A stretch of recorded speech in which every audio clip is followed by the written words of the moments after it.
Part 2-তে সকলকে welcome. তো আগের বারের ভিডিওটাতে আমি ক্যামেরাটা আনবক্স করিনি, শুধু এই ঘড়ির স্ট্র্যাপের সাথে আর এটা আনবক্স করেছিলাম, ঠিক আছে। তো এবার আমরা এই ক্যামেরাটাকে আনবক্স করবো। তো চলো দেখা যাক কী কী আছে এই ক্যামেরাটার মধ্যে।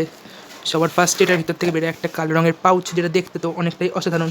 তো চলো এবার এটাকে খোলা যাক। খোলার পরে অ্যাট ফার্স্ট এটার মধ্যে যেগুলো অ্যাক্সেসরিজগুলো আছে দেখাইছি। একটা ছোট থেকে বড় HDMI port, type C mic guys এই ক্যামেরার সাথেই দিয়ে দিচ্ছে, ঠিক আছে। একটা ইউজার ম্যানুয়াল, কয়েকটা বেল্ট টাইপের আছে, ব্যান্ডেজ টাইপের, ঠিক আছে, no problem. Upside down sticker sheet আছে এখানে দেখতে পাচ্ছ। অনেক অ্যাক্সেসরিজ আছে গাইজ। একটা মাউন্ট রয়েছে আলাদা, একটা ছোটো অ্যাডজাস্টেবল মাউন্ট রয়েছে এটার মধ্যে। একটা এক্সট্রা ক্যারি করার জন্য ব্যাটারি দিয়েছে 1350 mAh-এর। আরও একটা মাউন্ট গাইজ, কত অ্যাক্সেসরিজ শেষই হচ্ছে না। একটা হ্যান্ডেল মাউন্ট, একটা নর্মাল প্লাস্টিকের কেস দেখে নাও, ঠিক আছে। আর একটা চার্জিং কেবেল গাইজ, আর কি থাকবে এর মধ্যে। আর সব থেকে শেষে গাইজ আর কিছু নেই। এইটা আছে, এটা হচ্ছে একটা ওয়াটারপ্রুফ কেস 30 mm-এর, ঠিক আছে। এটাকে এরকমভাবে ওপেন করে এটা এরকমভাবে খুলে যায়। আর গাইজ এই যে কেসটা, ঠিক আছে, রেখে দিচ্ছি সাইডে।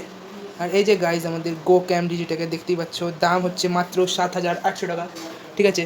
আমি একটা মার্কেট দিয়ে কিনেছি, ওই জন্য সেখানে কম পড়েছে। তো দেখো আমি অন করে দেখিয়ে দিচ্ছি, দেখতে পাচ্ছ এটা অন হয়ে গেছে, ঠিক আছে। তো রেকর্ডিং শো করছে এখানে 3 ঘন্টার, যেটা অনেকটাই ভালো, ঠিক আছে। ক্যামেরা কোয়ালিটি অনেকটাই ভালো এটা দেখতে পাচ্ছ, ঠিক আছে। ভিডিও ভালো লাগলে সাবস্ক্রাইব করে দিও। দেখা হচ্ছে অন্য ভিডিও।